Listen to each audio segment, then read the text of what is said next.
A ver, y les pregunto a los dos. Primero, Pablo, por lo que es tu apreciación personal sobre esto. ¿Qué incidencia tiene en eso la continuidad o la posibilidad de la continuidad del apellido Kirchner? Porque, digo, más allá del candidato mimado de Cristina, esto que quedó flotando en el día en el sábado, más allá de que hoy podamos decir, bueno, Máximo no tiene ambiciones políticas, la continuidad de un candidato con el mismo apellido juega a favor del oficialismo. Sigo en la línea de lo que te contestó recién Matías, que me pareció impecable, que ellos no encuestan esa posibilidad porque no está en la Constitución.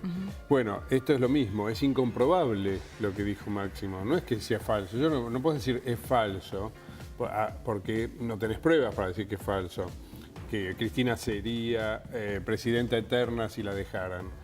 Pero es incomprobable porque la Constitución no lo permite. No, bueno, pero ahora, puede ser Máximo. Ahí me refería con lo de la continuidad del apellido. Bueno, en ese caso, en vez de populismo personalista, nos convertimos en populismo hereditario, ¿no? Cosa que tampoco pasó nunca en la Argentina. La única vez que en la historia de Argentina hubo un hijo que fue presidente es el caso de los Sáenz Peña. El padre ya estaba muerto, se había muerto 5 años antes, no se enteró que el hijo iba a ser presidente. Luis Sáenz Peña es presidente a fines del siglo XIX y Roque es elegido presidente, asume la presidencia en 1910. Y no tuvo nada que ver la presidencia del hijo con la del padre. Y después no hubo ningún otro caso así, salvo el de Alfonsín, en el medio hay un caso muy divertido, que es el de Justo. El hijo de Justo, que era Liborio Justo, era anarquista. Entonces cuando viene en el año 30 y pico, no me acuerdo, 32, 31, no me acuerdo de qué año vino Roosevelt, presidente de Estados Unidos, vino y Justo lo recibe en el Congreso. Y un chabón en las galerías del Congreso arriba gritó, viva, no sé qué, muera Estados Unidos, muera el imperialismo yanqui, lo metieron en cana. ¿Sabés quién era? El hijo del presidente. Era Liborio Justo, bueno. Y después tenés el caso de Alfonsín, que se acordó tarde de la política, después de que su papá dejó de ser presidente, y intentó él hacer una carrera política rumbo a la presidencia, que por lo visto no está al borde de llegar. ¿Pero vos crees que eso no va a suceder? No, en lo más mínimo. ¿Y en tu caso, Matías? Además, si es por el talento que mostró Máximo el sábado, me parece que por ahí tiene algunas virtudes, pero le falta algunas décadas de maduración. Sí, coincido plenamente con lo que decía Pablo. No tenemos números exactos, pero sí había leído algunas encuestas que decían que si se presentaba candidato de Río Gallegos, no ganaba, digamos, la elección. O sea, con eso un poco me parece que para poner negro sobre blanco, digamos, las posibilidades de que él pueda llegar a un cargo de manera por sí mismo, digamos, por sus propios medios. Además, perdóname, vamos a decir las cosas como son, porque si no estamos enredados en como lleva el apellido, no lo digo por vos, digo, lleva el apellido Kirchner, entonces por ahí no podemos decir nada. No, la verdad, este chico está casi llegando a los 40 años, no terminó ninguna carrera universitaria, no tiene ninguna profesión, no tiene un trabajo estable, no se le conoce una trayectoria en ningún campo y nunca hizo política. Él dijo el sábado en su discurso, la vida me dio más de lo que yo esperaba. No sé cuánto esperaba, pero si es por lo que él, por su formación, su preparación, sus antecedentes, no tiene otra cosa que el apellido. Y a lo mejor es un buen chico, da a buen chico. En eso coincido con Eve de Bonafini, que enseguida le mandó una carta diciendo que lo había visto muy franco y muy sincero. Yo vi el discurso y me pareció lo mismo, y cuando se emociona porque habla del padre, le creí la emoción. Es que también lo pusieron en un lugar con tanta gente, en un lugar que emocionalmente, digo, fue uno de los últimos en los que estuvo el padre. Debe ser muy buen chico, Máximo debe ser muy buen chico, pero otra cosa que sirva para la política. Claro. Yo te quería preguntar, Matías, porque nosotros siempre casi que bromeamos con que hay una realidad paralela en el kirchnerismo, que hay una parte que será porque vive en ese 20-30% que le es tan fiel y que le dice todo que sí, que evidentemente hace que crean esa situación. ¿Tienen otros números, de todas formas? ¿Ellos? ¿Otras encuestas que le dan así? ¿O van directamente a ese lugar donde, claro, de 10 le dice, hace una encuesta en el acto seguramente de 10? No sé si los 10, porque algunos van porque le dijeron que vaya, pero 7 por lo menos le van a decir que sí. Hacen una encuesta en ese lugar para creer que puede seguir esta situación. Vos viste cómo son el mundo de las encuestas, siempre se dice yo a la tuya le creo, esa le... Bueno, eso es lo importante. Nosotros, mirá, nosotros somos objetivos, el resto no.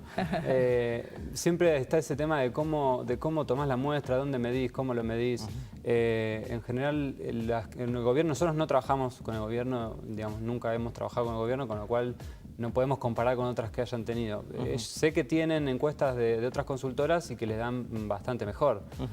Ahora, yo confío en nuestro propio trabajo, en nuestros propios números, y me parece que quien está haciendo el trabajo para el gobierno lo está haciendo de una manera que no es la apropiada. Me parece que está este divorcio realidad versus relato que es muy marcado y creo que lo ves incluso con más notoriedad cuando vas a los números de la economía. Es decir, 2,6% de inflación para el promedio de las consultoras privadas, 1,3% para el INDEC. No sabemos cómo lo hacen el promedio de las consultoras, pero tampoco sabemos cómo lo hace el INDEC. Entonces, ¿en quién querés confiar? Hay una cosa... Lo mismo con el perdóname, Pablo, lo mismo con el desempleo. Las encuestas siempre dicen los principales problemas son inseguridad, desempleo e inflación. De inseguridad no tenés ningún tipo de estadísticas públicas actualizadas desde hace años, con lo cual no podés medirlo. Inflación, te decía recién, tenés esta diferencia que no sabés qué hay detrás de cada número, con lo cual uno puede estar comparando peras con manzanas. Pero bueno, la sensación de uno es que estás más cerca del 2,6, que equivale a 40% por año, que del 1,3. Y después el tercer punto es el desempleo. El desempleo para el gobierno, el desempleo no cae. Y para el resto de la sociedad sí, digamos, y no es que te lo diga yo, sino es que vos ves en las noticias, ves cuando hablas con los gremialistas, te dicen la realidad de los sectores, con amigos. Los empresarios, vos vas a los restaurantes, te dicen que están teniendo menos gente en las mesas, están cerrando restaurantes, están suspendiendo empleados en la industria, es decir, ya es generalizado. El gobierno dice que eso no ocurre. Y el peor dato de todos es, cuando le preguntás a Capitanich qué pasa con la pobreza, te dice que bajó. ¿Cuánto sería que bajó? Porque no sabemos. Es cierto, si comparás con 2001, bajó y mucho. Diríamos que bajó la mitad, del 50% al 25%. Pero en relación a 2009, 2010, que era un buen momento, ¿qué pasó con la pobreza? Y bueno, ahí no te saben contestar. Entonces, ese divorcio de la realidad que uno vive en la calle con el relato que se pone desde el gobierno. Pablo, ¿querías decir Anoche algo leí la encuesta de Management and Fit y efectivamente uno de los datos que encontré, una perlita, un dato muy curioso, chiquitito, perdido, y es el siguiente. Ellos dicen que en la encuesta de ellos les da que el primer problema de los argentinos, la primera preocupación sigue siendo la inseguridad. El segundo es la inflación. El tercero es el desempleo. Y el cuarto la corrupción, ¿no? Sí, muy atrás. Muy atrás. Yo seguí leyendo los porcentajes que cada vez se hacen más chiquititos. El primero era como 70%, 70%, no me acuerdo. Seguí leyendo, hasta que aparece uno ahí perdido, 0,4%. Las mentiras de los medios. O sea, la gente no cree que los medios mientan, según esa encuesta. Lo que están diciendo es... lo que el gobierno trata de volteando todo el discurso del gobierno, porque están diciendo que la gente, cuando vos le preguntás a la gente, ¿y usted es víctima de las mentiras de los medios? No, te dicen. ¿Es así? Exactamente. Aparte, esto de la cadena del desánimo ya es... A veces suena a tomada de pelo decir que lo que dice un diario tiene incidencia a nivel nacional en todos los ámbitos. Sí, es bastante exagerado. No tiene sentido si quieres. Gracias a los dos. Gracias, Matías, por haber venido. Gracias, Pablo, como siempre. Gracias a ustedes. ¿Vamos a hacer una pausa? Hagamos una pausa, un ratito. Ya venimos. Hablemos.